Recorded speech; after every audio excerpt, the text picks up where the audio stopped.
Salam, hörmətli əməkdaşlar, hər birinizi xoş gördük. Mən Cəfərli Turanə, ixtisasım biokimyaçı və dietoloq, nutrisioloqdur.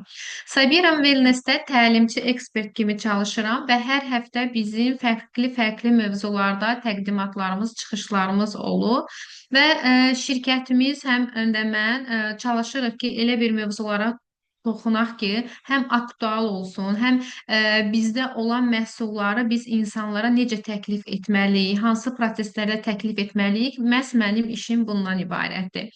Və bildiyimiz kimi təlimlərin mövzusunu həm sizlərin xahişi, həm də dediyim kimi son zamanlarda daha çox bizə müraciət edən insanların şikayətləri əsasında bir ortaq məxrəcə gəlib, ondan sonra təlimlərin mövzusunu seçirik və bugünkü mövzumuz da quru dərinin ümumi bioloji mexanizmi və ən əsası bu günləri niyə quru dəri insanlar, yəni dəri tipinə malik olan insanlar krem onlara kifayət etmir. Əslində bu mövzunu seçməkdə həm sizlərin xahişi olmuşdu, həm də insanların daha çox sualları olur bu mövzuda və sualları bundan ibarət olur ki, krem sürtürəm, amma dərimdə yenə dartılma hiss eləyirəm, yenə quruyur, yenə qabıqlama baş verir və burada dərhal hər kəs belə bir fikrə düşür ki, deməli krem yaxşı deyil, zəifdir. Amma bu günləri mən sizə bir başqa bir mexanizm göstərəcəm ki, problem kremin zəif olması deyil, problem dərini onu qəbul edəcək vəziyyətdə olub-olmamasıdır. Və bu təqdimatın mövzusu da məhz bu günlər budur. Quru dəri niyə sadəcə krem ilə düzəlmir və bu əslində bu proses haradan başlayır? Ə, Demək, ilk olaraq quru nədir? Dəri haqqında mənim təlimlərim olmuşdu sizə. Səhv etmirəmsə 2 dəfə. Bu günləri dediyim kimi mövzunu biraz fərqli formatda hazırladım. Məhz ə, quru dərilərin mexanizmini bu günləri izah edəcəyik və kremlərin niyə təsir etməməsini. Və quru dəri dedikdə bəzən insanlar, yəni dərim nəmləndirilməyib deyib keçirlər. Əslində bu belə deyil. Dərinin öz qoruma mexanizmi demək olar ki, zəifləməsidir. Ümumi götürükdə dərinin özünün demək normal dəridən söhbət gedirsə də özünün etməli olduğu proseslər var ki, bunlar dəri özünü müdafiə etməlidir, yeniləməlidir və bir də dərinin ümumi olaraq bir nəmlənmə bir mexanizmi var ki, yəni o da dərinin alt təbəqəsində baş verir, bir nəmlənmə faktorudur. Və bütün bu proses, bütün bu zəncir ümumi olduqda zəifləyir və artıq krem insanlar da elə başa düşür ki, və bu prosesdə də dəri dartılır və insanlar da elə bilirlər ki, bir krem sürtəcəyik, artıq bu problem həll olacaq. Bu proseslə biz rastlaşırıqsa da, demək burada problem dəri səthində deyil, artıq burada problem daha dərin yerdədir. Quru dərinin bioloji mexanizminə baxdıqda, baxın, əsas problem hardadır? Dərinin demək hidrolipid bariyeri var. Sizə çətin olmasın deyə bu şəkildə şəkillər də bura yerləşdirirəm və sizə şəkillər əsasında düzgün izah edəndə insanda daha yaxşı yadda qalır. Bu bizim dərimizdir, görürsüz, bu normal dəridir, bu isə quru dəridir. Dərinin bir hidrolipid bariyeri var. Yəni bu bariyer hissəmizdir bizim. Bu bariyer hissəmizdə ümumi olaraq seramidlər, xolesterin, yağ turşuları var və bunlar bizim qoruyucu funksiyanı yerinə yetirir. Və bu bariyer demək hüceyrələrlə bir-birindən bağlıdır. Yəni keratin lifləri ilə bir-birinə bu şəkildə bağlıdır. Əgər dəridə bu bariyer pozulubsa da, yəni zəifləyibsə də, yəni bax bariyer görürsüz hüceyrələr bir-birindən aralı şəkildədir və burada problem nə olur? Burada bizim su saxlama, yəni həmin o nəmlilik, bax görürsüz burada vlaqa yazır. Bu nəmlilik sirkulyasiya etmir bu şəkildə və başlayır buxarlanmağa. Bu şəkildə yuxarı qalxır. Və bu bariyerdə demək olar ki, zəifləmə olduğu üçün bu hüceyrələri bir-birindən aralı şəkildə olduğu üçün və burada bir zədələnmə də görür. Yəni əslində burada səthdə deyil, məhz baryerdədir problem. Yəni quru dərilərin ümumi mexanizmlərində. Yaranmasına gəldikdə genetik də olur, sonradan qazanılma da olur. Əslində genetik olur, insanlar prosta fərqində olmur ki, niyə məndə məsəl üçün bu proses baş veribdir. Demək, dərinin bax bu səthində, gördüyümüz bu səthində filagrin adlı protein var, zülal var. Bu əslində filagrin bizim, yəni orqanizmin dərinin səthində olur. Yəni əsasən onun çatışmaması bəzi insanlardan fərqli olaraq genetik olaraq çox zəifdir. Və bu zəif olduğu üçün filaqrinin əsas işi nədir? Filaqrinin əsas işi bax bu nəmli balansı, dəridə olan nəmli faktoru, mexanizmin, yəni nəmləndirməkdir. Ondan əlavə əsas odur su tutma qabiliyyətini yerinə yetirməkdir. Bir də bu baryer funksiyasını gücləndirməkdir. Flagrin özü protein olduğu üçün tərkibindəki olan amin turşuları sayəsində də həmin bizim dərimizə olan o baryer güclənmə funksiyasında yerinə yetirir. Ümumi olaraq onun 3 ədəd vəzifəsi var. Əgər bu filaqrin çatışmamazlığı olursa da, bu əlbəttə ki, atopik dermatitə qədər aparır. Yəni, genetik odur ki, bir insan doğulan zaman ola bilər ki, genində bu filaqrin maddəsi çox azdır, çatışmamazlığı var. Və bunun fərqində olmadan seçdiyi üz təmizləmə, yəni eşidibdir ki, üzümü təmizləməliyəm, yumalıyam. Məsəl üçün istifadə etdiyi kosmetik vasitələr həmin bu prosesi daha da şiddətləndirir. Yəni belə deyim, həm genetik faktor var, həm seçilmiş səhv məhsullar, kosmetika və bəzən də səhv məhsullar olmur. Hormonal dəyişikliklər nəticəsində də yenə baryer funksiyası zəifdir. Bu hansı ki, məsəl üçün immun sistem daim aktiv olanda, bəzi keçmişdik ekzema kimi, atopik dermatit kimi bu proseslərdən yəni söhbət gedir.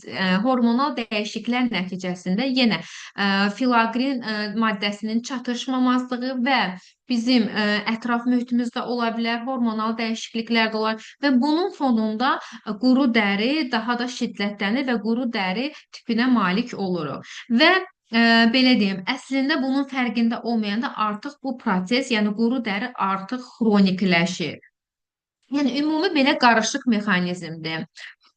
Quru dərinin protein prosesi nədən ibarətdir? Baxın, quru dəridə ümumi mexanizm var. Bax, bu mexanizm nədir? Daim nəmləndirici faktor. Yəni, bu nəmlənmə, bu görsüz saat əqrəbi istiqamətində bizim dərimizdə, bax, bu proses davam etməlidir ki, bizim dərimiz nəmli olsun.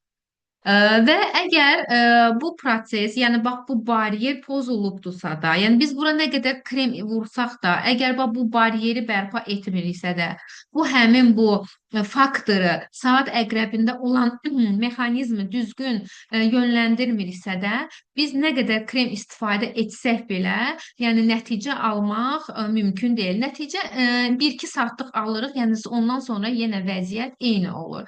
Baxın, gördüyümüz kimi burada normal dəridə həmin bu nəmlənmə mexanizmi normal şəkildə sirkulyasiya edir. Lakin quru dəridə isə burada görür ki, açıq məsamələr var, açıq demək keratinasitlər zəifləyibdir və buradan buxarlanmağa başlayırlar. Və bu gördüyünüz bir-birindən görürsünüz necədir? Hər biri belə aralı şəkildə durubdur. Bu ümumiyyətlə keratinasitlərdir, dəridə olan hüceyrələrdir. Keratin liflərindən bir-birindən bağlıdır və bağlanaraq bizə dəridə baryer yaradır, baryer membranı yaradır. Və bu onlar zəiflədikdə hüceyrələr arasında boşluqlar yaradır. Və bu boşluqların özü belə mikroçatlara gətirir, çıxardır. Və bu baryerdə olan, bax gördüyümüz kimi bu açıq vəziyyət bizim kənardan hansısa bir bakteriyanın düşməsinə, hansısa bir ətraf mühitdə baş verən çirkin, tozun nəticəsində iltihab yarada bilir. Yəni dəri o qədər müdafiəsiz qalır ki, bu baryer bizim divarımız, Yəni qala divarı kimi bizi müdafiə edir. Yəni bu funksiya pozulduqda həm iltihab yana bilir. Adi ekzemanın özü, atopik dermatitin özü belə hər biri həmin bu baryerin pozulmasıdır. Və ona görə də biz ümumi olaraq nəyə fokuslanmalıyıq? Birinci növbədə mütləq həmin o baryeri qorumalıyıq. Əsasən həmin su dəridə saxlanma qabiliyyətini gücləndirməliyik.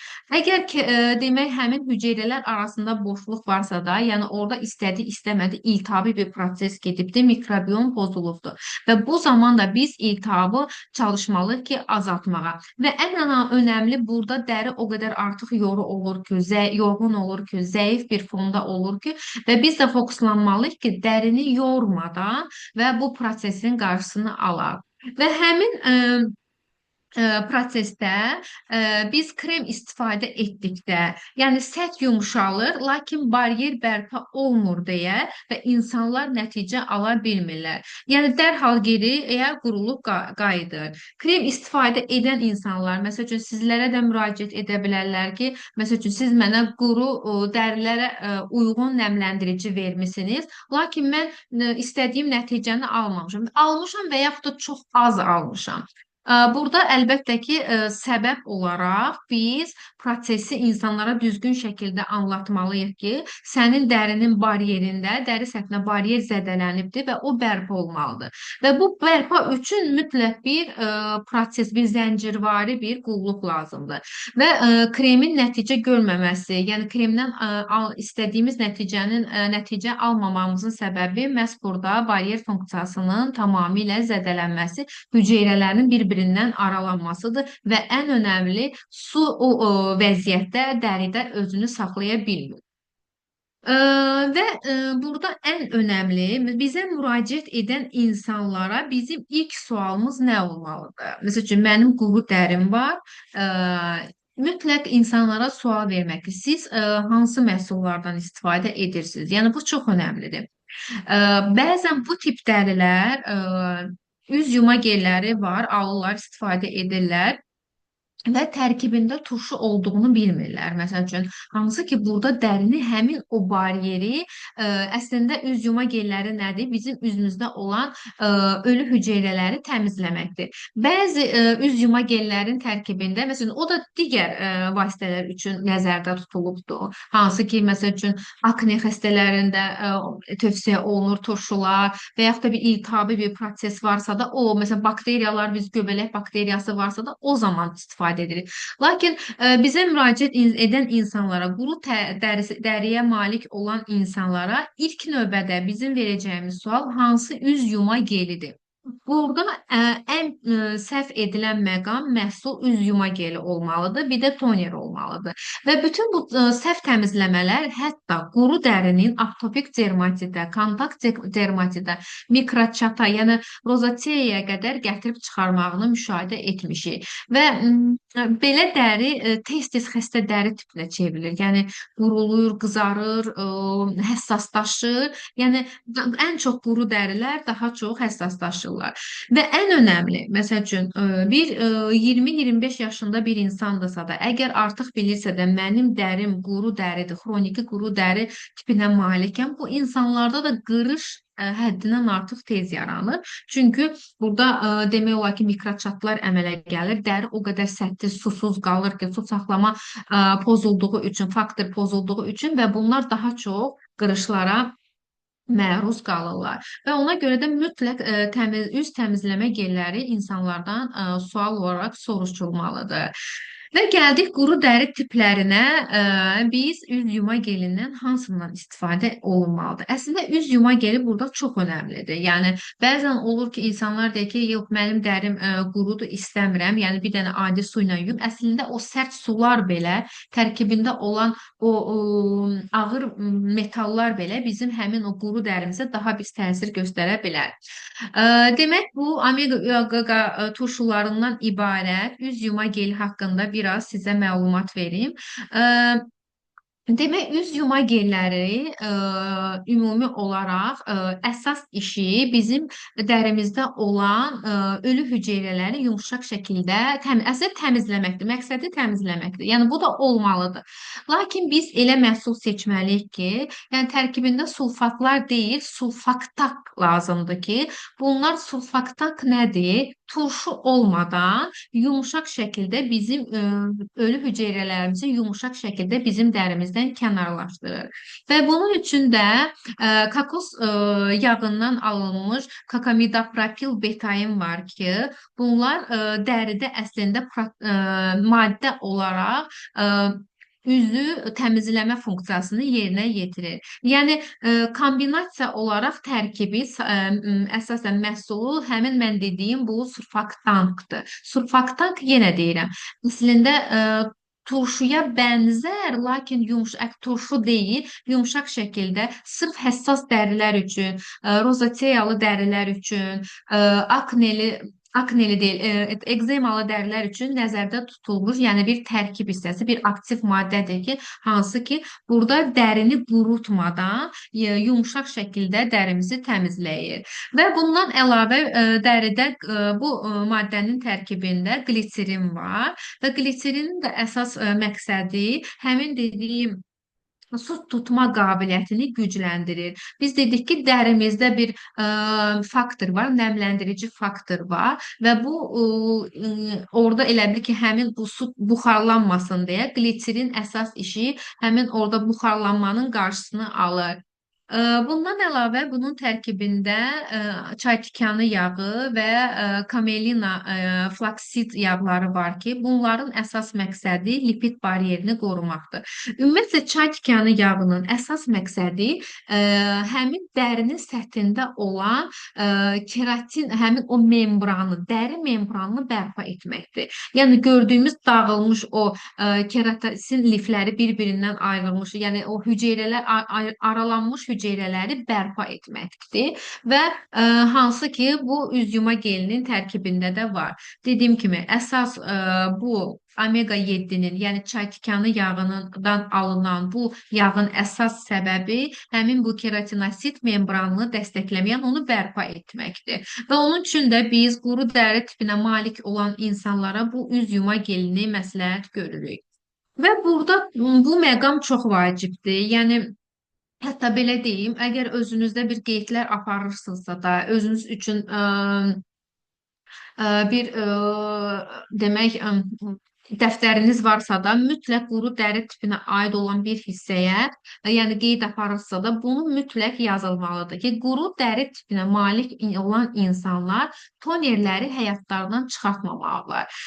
Biz dedik ki, burada ümumi olaraq quru dəridə bu nəm balansının pozulmasıdır. Yəni həmin o nəmləndirici dairəvi şəkildə olan faktor pozulubdur. Və burada tonerin əsas işi, əsas məqsədi, yəni olmazsa olmaz məhsullardan seçilən quru da, yəni protokolda təyin edilən əsas maddələrdən biri tonerdir. Və tonerin əsas işi nədir? Dediyim kimi nəmlənmə prosesini həmin o mexanizmi bərpa etməkdir. Baxın, nəmləndirici toner var hal-hazırda Sabira Wellness-də və onun tərkibində hidroksinal urea var. Adı qəribə gəlsə də sizə hidroksinal ureadır.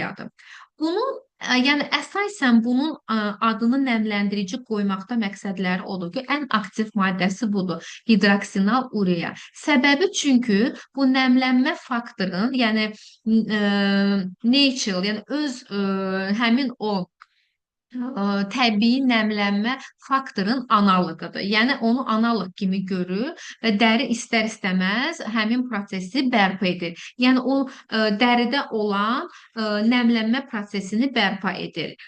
Və bundan əlavə bunun tərkibində olan sodium laktat da var ki, bu da əsasən suyu dəridə, yəni bu da natrium laktat deməkdir əsasən. Onun da əsas işi, bunlar hamısı maddədirlər. Yəni hər hansısa bir bitkidən alınıb belə bir şeylər deyirlər. Yəni bunlar sırf maddədirlər.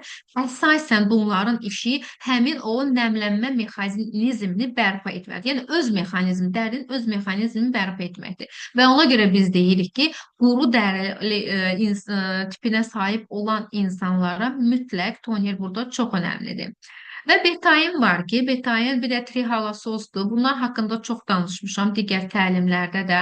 Bunların əsas işi yenə də hüceyrədə su saxlama qabiliyyətini gücləndirməkdir ki, şəkər qamışından alınmış molekullardır və bundan əlavə amin turşular var. Yəni bu gördüyümüz bu nəmləndirici tonerin içərisində biz dedik ki, bizim bariyerimizi dəstləmək üçün amin turşularına ehtiyacımız var. Həmin o flagrin proteini tərkibində amin turşuları, yəni o parçalanda amin turşuları əmələ gəlir. Lakin onun çatışmamazlığı nəticəsində biz bu amin turşularını dəri çox az qidalandığı üçün məhz bu tonerin tərkibində də bu amin turşuları olduğu üçün dəri öz nəmləndirici mexanizmi kimi görür və dərini həmin o mexanizmi bərpa edir.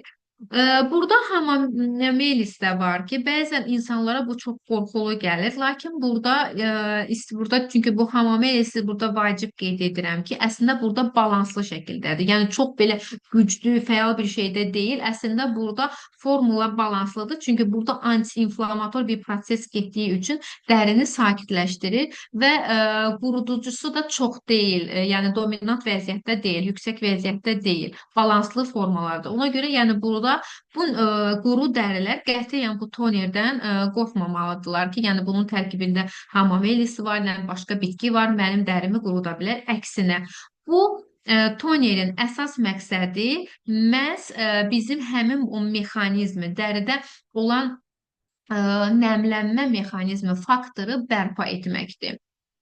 Və keçək serumlara. Biz dedik ki, bu ümumiyyətlə dəridə serumlar çox zaman çox yaxşı təsir göstərir. Elm inkişaf etdikcə serumların da istər-istəməz insanlar tərəfindən sevildiyini son zamanlar görürəm. Çünki effekti olur. Tərkibində çox kiçik molekullar olduğu üçün və dəriyə də yaxşı təsir edir. Və bu zaman biz dedik ki, bu su tutma qabiliyyəti çox azaldığı üçün, dəri həddindən artıq nəmsiz qaldığı üçün biz mütləq də burada serum istifadə etməliyik.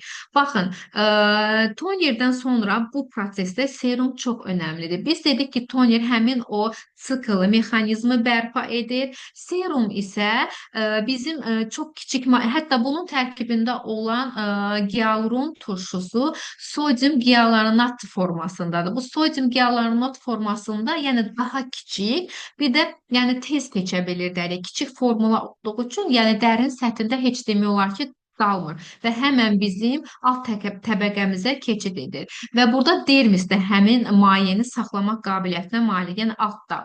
Və biz dedik ki, toner həmin mexanizmi bərpa etdi və bundan sonra istifadə etdiyimiz bu gialuron tərkibli serum isə həmin orada suyu saxlayır. Yəni nə qədər belə dermisdə biraz bariyer zəifləmiş olsa da biz artıq bu məhsullarla həmin prosesi dəstəkləyirik. Bundan əlavə bu gialuron turşusunun serumunun tərkibində laktazuz fermenti var. Bu özü bakteriyadır.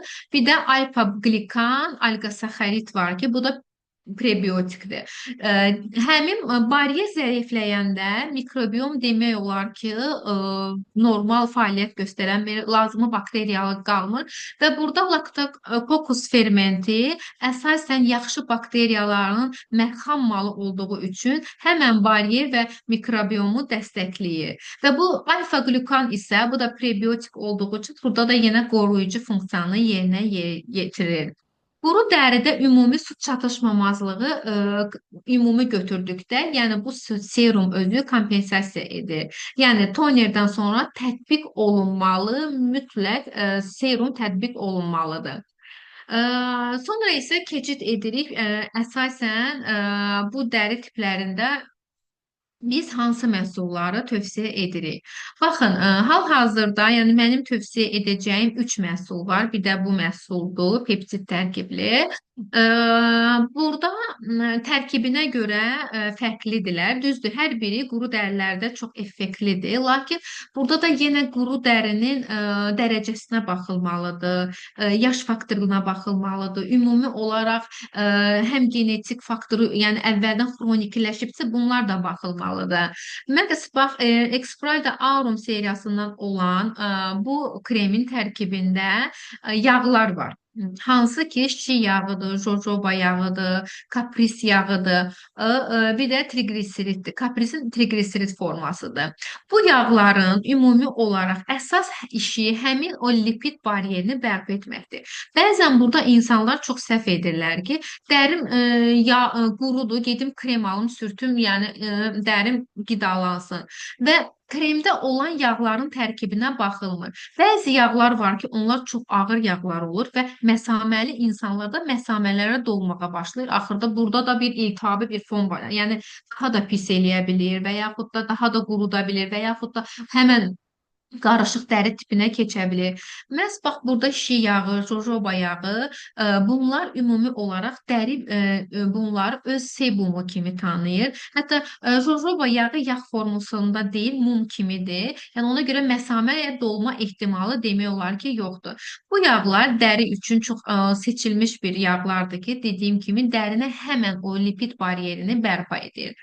Sonra tərkibində bal var, royal jeli var, bir də propolis var. Bunların üçün əsas məqsədi antiinflamator prosesi dayandırmaq və sakitləşdirməkdir. Dəniz tikanı radiola çox önəmlidir. Çox oksidativ stresə qarşı bir qoruma funksiyasını yerinə yetirir. Və bu dərini daha çox quru, çatlayan, demək olar ki, qoruyucu qatını itirmiş dərilər üçün çox önəmlidir. Məsəl üçün, hiss eləyirlər ki, daim dəriləri dartınır və artıq çatlamanı özləri belə hiss edirlər və onlara yaxşı təsir edir. Bir də quru dərilər, indi onu da birazdan dəyişəcəm. Mövsüm dəyişiklikləri bunlar üçün çox önəmlidir. Əsasən quru dəri tipinə malik olan insanlarda mövsüm dəyişikliklərinə fikir verməlidirlər ki, mən məsəl üçün payız qış ayında nə istifadə edirəm və payız qış aylarında məsəl üçün bu quru dəri tipinə sahib olan insanlar bundan istifadə edə bilərlər. Digər yağımız, kremimizə gəldikdə isə omega 3, 6, 7, 9 tərkibli kremdir ki, bunun da əsas işi, ümumiyyətlə bu 3, 6, 7, 9 yağ turşuları dərinin lipid matriksini bərpa etməlidir. Yəni lipid matriksimiz bizim bərpa olmalıdır. Bundan əlavə tərkibində çay tikanı yağıdır, kranberi yağıdır. Bunlar da dəriyə qorunma effektini verirlər. Əlavə bunun tərkibində nə var? Qliserinlə betain var ki, bunun da işi, dedik ki, betain su saxlama qabiliyyəti, gliserin də həmçinin su saxlama qabiliyyətini gücləndirir. Bu kremi artıq elastiklik itibdir dəridə, quru dəridir, yəni elastiklik hiss eləmir, o dəri tipinə verilir. Yəni ikisi də quru dəri tipinə verilir. Əgər məsəl üçün sual olsa ki, hər ikisini istifadə edə bilərim, bəli, o elə etmək olar. Məsəl üçün omega turşularından ibarət olanı səhər saatlarında, digərini isə Exprida Aurum seriyasından olanı isə axşam saatlarına istifadə edə bilərsiniz. Sonra keçid edirik pepsid tərkibli. Mənim ən sevimli kremlərimdən biridir. Bunun əsas məqsədim burada yerləşdirməkdə səbəbim ondan ibarətdir. Bunun tərkibində 2 yağ var ki, yəni digər məhsullarda yoxdur. Yəni şu an araşdıranda rastıma çıxmadı.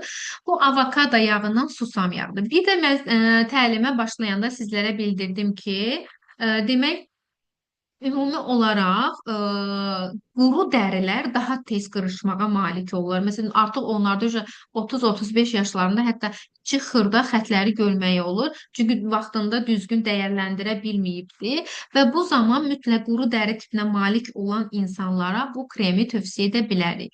Bunun tərkibindəki olan avokado ilə susam yağı, şi yağı dedik, bunda da var, digər məhsullarda var. Şi yağı dəri baryerini bərpa edir. Şi yağını dəri öz lipidi kimi görür, yəni digər yağ ifraz etmir, yəni normal qarşılayır. Avokado yağının burada olması dərinin həmən içərisinə keçərək oradan nəmlilik verir. Yəni həmin o dəri nəmlənməsinin işini görür. Və susam yağı isə yağ olsa belə antioksidant olduğu üçün dərini çox içdən belə qidalayır. Yəni susam yağı ilə avokado yağı həmin içdən qidalanma prosesinin yerinə yetirir. Əlavə yenə bunun tərkibində hansı ki tonerin tərkibində olan hidroksinal urea ilə qliserin var. Mən sizə dedim ki, hidroksinal urea nədir? Həmin bu təbii nəmlənmə faktorunun dəstəkləyicidir. Yəni onun analoğudur, hansı ki bunun içərisində də var. Bilmirəm aranızda işlədənlər var, bu kremdən istifadə edənlər yoxdur. Onları da mütləq mənə geri dönüş edərsiniz və aldığınız nəticələr də bu kremlər mənim üçün çox önəmlidir. Yəni bu kremi sırf fikirləşməyin ki, məsəl üçün bu peptid tərkibi yaşlanma əleyhinə olan bir kremdir. Tərkibinə görə biz bunu quru dərilərə də tövsiyə edə bilərik. Niyə? Çünki tərkibində seçilmiş yağlar var və bu aktiv formulalar da var ki, hansı ki bunlar da bizim dərimizi nəmlənmə mexanizmini dəstəkləyir. Və bundan əlavə peptidlər və fermentlər var ki, bu da gecə bərpası üçün çox önəmlidir və quru dəri ümumiyyətlə gecə regenerasiyası dəridə gecə başladığı üçün və bu peptidlərlə fermentlər də quru dərilərdə daha yaxşı effekt göstərir. Ə, Quru dəriləri olan insanlara qətiyyən tövsiyə edilmir məhsulu dəyişmək tez-tez. Yəni üzüm yaxşı oldu, indi keçin buna. Elə bir şey olmamalı və yaxud da ən önəmli prosesi pozmaq. Toneri məsəl üçün istifadə etməyim, serumu istifadə edim. Yəni nəticə almaq istəyirsinizsə, prosesi zəncirvari istifadə etməlisiniz və məhsulu tez-tez dəyişdirməməlisiniz. Əgər dəyişdirmək istəsəz belə, yenə də tərkib hissələri uyğun şəkildə olmalıdır ki, hansı ki bugün keçdiyim təlimdə olan aktiv maddələr kimi eyni olmalıdır. Demək, quru dərilər nəyə fikir verməlidir? Yaz, yay mövsümünə, bir də payız-qış mövsümünə mütləqdir burada. Burada çünki proses burada nə olur? Payız-qış dönəmində dəri İstər-istəməz lipidini daha çox qorumaq istəyir və bu zaman biz elə məhsullara fokuslanmalıyıq ki, əsasən lipidlərimizi həmin dərinin lipid bariyerini bərpa etmək üçün. Yaz-yay mövsümündə onsuz da bilirik ki, tərləmə prosesi normal insanlarda olur. Normal dəri tipinə sahib olan insanlarda da biz bunu müşahidə edirik. Lakin həm bu mövsümdə həm normal bədəndə olan termorequlyasiya prosesi güclənir və dəri daha çox nəmsiz qalır. Və bu zaman biz daha çox nəmləndirməyə fokuslanmalıyıq. Və ona görə mütləq bu devirdə məhsullarda biraz dəyişiklik eləməliyik. Dediyim kimi yaz-yay mövsümündə daha çox, hətta daxildən də belə içdiyimiz bəzi qida əlavələri olmalıdır ki, bunu dəstəkləməlidir. Bu devirdə də, payız-qış devrində də burada da dərinin elastikliyinə biz fokuslanmalıyıq ki, dəri elastikliyini qətiyyən itirməsin. Və bu zaman yenə də həm daxildən, həm xaricdən mütləq bu mövsümdə biz diqqətli olmalıyıq. Qida əlavələrinə gəldikdə, bu dəridə su saxlama qabiliyyətini demək olar ki, mexanizm itiribdir. Bu zaman bizim köməyimizə gialuron turşusu çatacaqdır. Biz dedik ki, bəzən hüceyrələr arasında həmin bu seyrəşməni görürük. Keratin liflərinin bir-birindən boşalmasını görürük və əgər içəridə baza sağlam deyilsə də, yəni su tutma qabiliyyəti içəridən yəni söhbət gedirsə, hüceyrələrdə su tutma qabiliyyəti azalıbsa, ümumiyyətlə gialuron turşusu yaş artdıqca bilirik ki, bədəndən azalır, su tutma qabiliyyəti olmur və ona görə dəri tez quruyur. Və bu zaman biz quru dəri tipinə malik olan insanlara, yəni burada artıq yaşa baxmırıq, sən bu quru dəri tipinə maliksənsə də, profilaktik olaraq gialuron turşusundan istifadə etməlisən. Çünki bu gialuron turşusunun əsas məqsədi su balansını qoruyur və dəriyə içərdən dolğunluq verir. Tərkibində vitamin C olmasının əsas məqsədi də gialuron turşusunun yaxşı sintezi üçün və dəri strukturunu möhkəmləndirmək üçün nəzərdə tutulubdur. Və daxildən sağlam baza əgər yerindədirsə də, krem serumun, tonerin effektliyi daha güclü olur. Yəni bu ümumi olaraq mütləq bu məhsul həmin o hüceyrə içi, yəni bazanı sağlam edir. Yəni quru dəriyə davamlı nəticə üçün mütləq daxili dəstək lazımdır. Sonda isə bunu demək istəyirəm, hörmətli əməkdaşlar, quru dərini sakitləşdirmək deyil, yəni onu bərpa etmək lazımdır. Yəni bir krem alım, dərimin dartınmasını sakitləşdirim, belə deyil. Əsasən biz dərini baryer funksiyasını, həmin mexanizmi bərpa etməliyik. Məhsulları tək-tək yox, onu bir mexanizm kimi, bir zəncir kimi düşünməliyik ki, bu proses bir zəncirvari prosesdir və biz bu prosesi hər birini vaxtı-vaxtında istifadə etməliyik. Dərinin mövsümünə görə həm daxildən, həm xaricdən mütləq dəstəkləməliyik. Yəni biz daha çox fokuslanmalıyıq ki, dəri mövsümündə dəyişiləcəkdir. Artıq biz nə içməliyik, dərimizin hansı maddələrlə köməklik göstərməliyik. Hər kəsə bunu demək istəyirəm ki, sağlam dəri təsadüfi deyil. Bəli, sağlam dəri ilə, gözəl dəri ilə doğula bilərik, amma biz onu, yəni biz özümüz onu qorumalıyıq, ona dəstək verməliyik, qidalandırmalıyıq ki, nəticəmiz də müsbət olsun. Hər birinizə təşəkkür edirəm. Təlimin sonuna gəldik. Mənə ayırdığınız vaxt üçün, mənə ayırdığınız enerji üçün hər birinizə təşəkkür edirəm. İnşallah gələn təlimdə görüşmək ümidi ilə hər birinizə sağ olun deyirəm.